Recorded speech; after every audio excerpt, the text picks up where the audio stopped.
with people who can't get over a narcissistic relationship is they're tying a lot of their self-worth to this person. And it's likely a pattern they've had their entire lives with all types of relationships, even with other things. It's likely a person who says, I can't be happy till I achieve this goal, till I get this job, till I look this certain way, I've lost a certain amount of weight or whatnot. It's a type of person who has good intentions, likely. You think that if another person doesn't love you, especially a narcissist, that you're not worthy, that something must be wrong with you. The thing about self-worth, about just happiness in general, when you look to other people, places, or things for it, it'll never be consistent. It'll always be fleeting. And this is exactly what a narcissist does. Not saying that you're a narcissist, even though we can take on the tendencies of them when we've been around them for too long. It's like that with anybody, right? You have a friend, you start saying the same things they say, you start kind of taking on some of their beliefs. It's the same with the narcissist, but even worse. When they meet you, they copy a lot of what you do. It's called mirroring. They tend to start copying your mannerisms, your words, a lot of things about you. And this gets you hooked to them.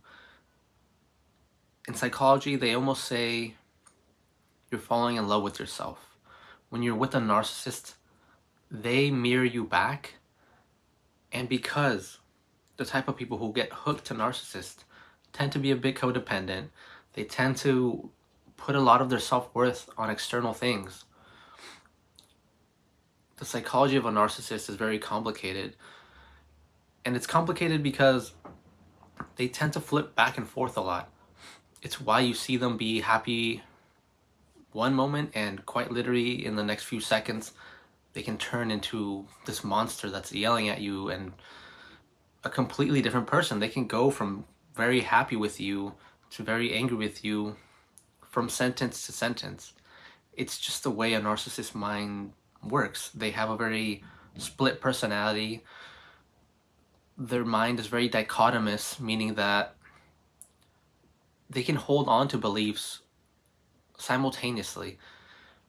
A perfect example of this is, say, a neurotypical person, someone like maybe you and I, we can love a thing. Let's say whatever it might be. We'd say we love pizza. Anything you can love, you can't hate it at the same time, right? It sounds silly, but that's how the narcissist mind works. A normal person, they like pizza. A lot of people misuse that word and say I love pizza. It's my favorite food. But they don't hate it, right? Obviously, they love it. They don't hate it at the same time.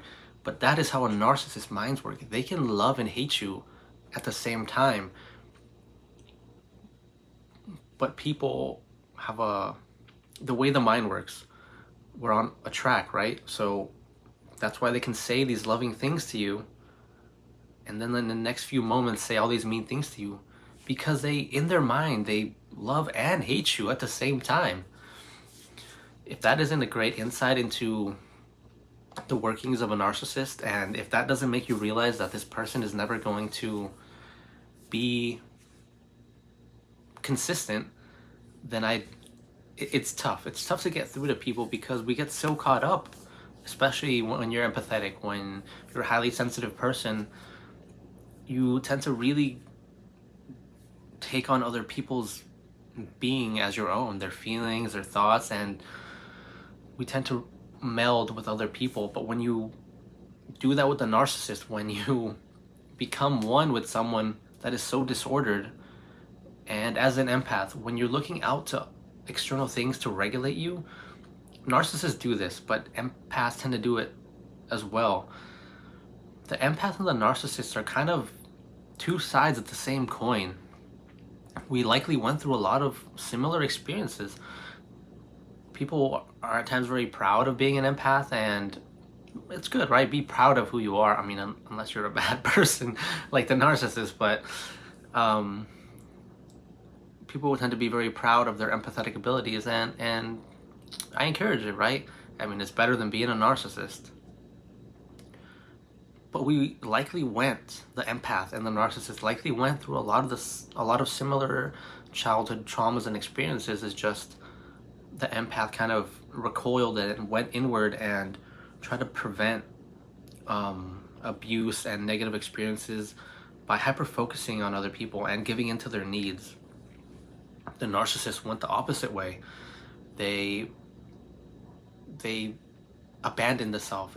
They don't like to reflect and live inside of themselves. They're not really introverts, right? They push all of their ego, their mind outside of themselves.